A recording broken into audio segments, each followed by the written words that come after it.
Every relationship hides a story, and every story carries pain. Welcome to Cheating Stories Insights, where truth bleeds through words. The glass in her hand trembled slightly when I asked, "Who was it?" She laughed, a soft, drunken laugh that didn't fit the weight of my question. "Oh, come on," she said, waving her hand as if swatting away a mosquito. "It was just a drunk kiss." Just. The word landed like a knife turned sideways. Clean, quiet, efficient. I watched her eyes. They didn't flinch. Maybe she believed that laugh would cover the guilt. Or maybe she was daring me to react.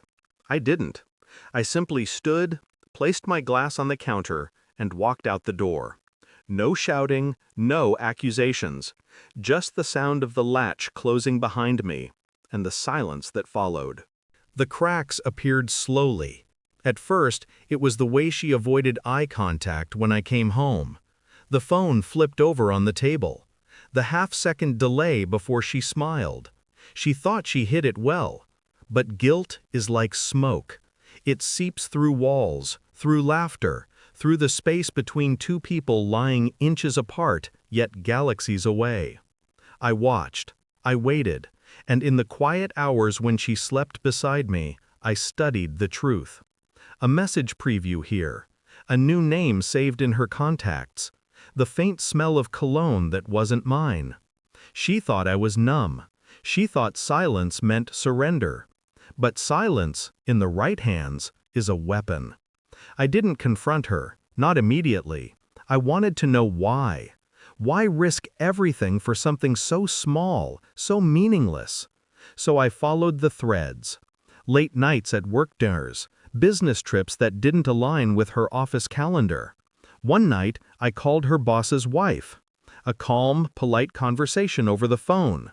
She mentioned her husband was in Dubai for a conference. My wife had said she was in Karachi. That was the night I knew. Still, I said nothing. I simply poured myself another drink and started planning. The hardest part wasn't knowing she'd betrayed me. It was pretending I didn't care.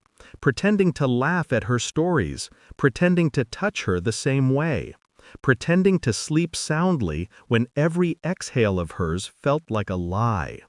She believed I was getting over it, that my silence meant forgiveness, that men like me eventually forget. But I wasn't forgetting. I was collecting. Every receipt, every message, every lie she told, cataloged and dated like a patient dissection. And the more I gathered, the calmer I became. Rage is loud. Revenge is quiet.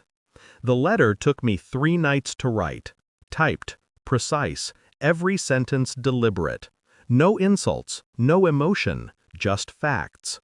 Attached were printouts of messages she'd sent, time-stamped screenshots, and travel records I'd retrieved through a friend in aviation. At the bottom, I added one line. "I loved you until you turned love into pity." Then, a separate envelope, addressed to her company's HR department. Inside, photos, proof, dates. Her drunk kiss had happened during a corporate retreat, with a married colleague, on company property. A single act of betrayal becomes a chain reaction when it collides with reputation. I sealed the envelopes, wrote her name on the first one in black ink, and placed it where she'd find it, on the kitchen counter beside her morning coffee mug. Then I packed a single bag and left before dawn. A week passed. No calls, no messages. Then, a knock at my hotel door. I didn't answer. The next morning, my phone buzzed once. A text from her. "Please, we need to talk." I didn't reply. Later that day, a friend sent me a photo. Her sitting on the front steps of our house, eyes swollen, clutching the letter I wrote. She had opened it in the kitchen, where she used to hum while cooking. The moment she read the first line, her world cracked open. The lies she'd built her safety on collapsed inward. Her boss had been suspended pending investigation. HR had launched an inquiry. The colleague's wife had filed for divorce.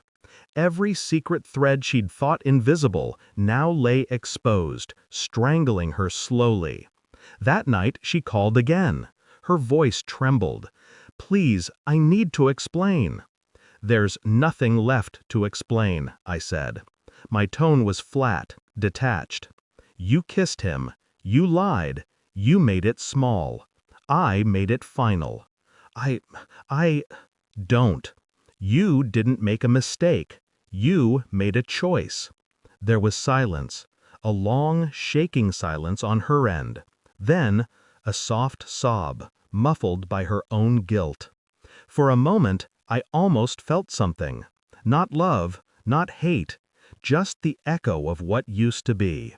Then it passed. The following morning, I received a couriered envelope, her handwriting on the front. Inside was her wedding ring, and a note. "You didn't have to destroy me." I stared at it for a long time. Then I folded the paper once, carefully, and set it aside. I didn't destroy her. I simply revealed her. People like her build entire lives on illusion. When you take that away, they call it cruelty. But truth isn't cruel. It's pure. I stepped out onto the balcony, the morning sun cold and distant.